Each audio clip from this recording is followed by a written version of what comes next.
Nous allons maintenant importer notre premier média. Donc, je vous ai fourni la vidéo, qui est la vidéo de celle que vous avez vue juste avant, en format MP4 HD. Donc, c'était celle pour télécharger CapCut, peu importe pour l'instant de support.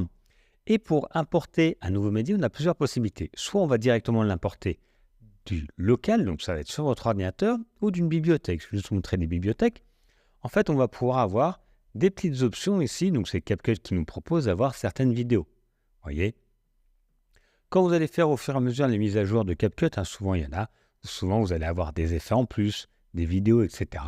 Et donc, vous voyez, soit vous allez directement dans les éléments que vous voulez, soit vous faites dérouler ici, directement la liste. Nous, ce qui vous intéresse, c'est en local. Je vais importer, soit je clique ici ou sur importer, et je vais chercher mon fichier. Donc, vous en avez qu'un, c'est télécharger CapCut. C'est la première vidéo que vous avez vue. Ici, on a donc notre média qui est apparu.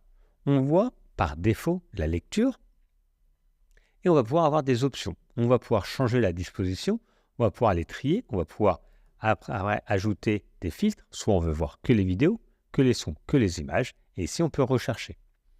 Là, quand je clique, je suis allé trop vite. Quand je clique dessus, on va pouvoir, vous voyez, agrandir ou réduire tout simplement le clip. Ici, ça fait 1 minute 57. On va pouvoir importer moins si on veut.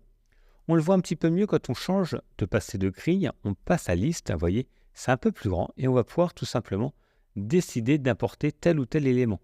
Okay, soit la totalité, soit une partie. On peut réduire avec ici le petit curseur par rapport au début pour que ça commence plus tard ou le finir plus tôt.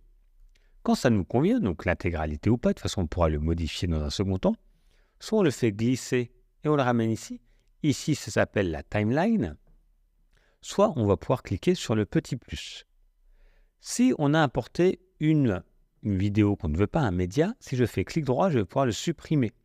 On va pouvoir également retrouver l'emplacement, parce que pour X raisons, il y a une manipulation qui s'est mal faite, on va pouvoir retrouver l'emplacement et diviser la scène. Pour l'instant, nous, on n'en parle pas. Allez, je vais la faire glisser sur la timeline, parce que pour l'instant, ça c'est juste notre bibliothèque de médias.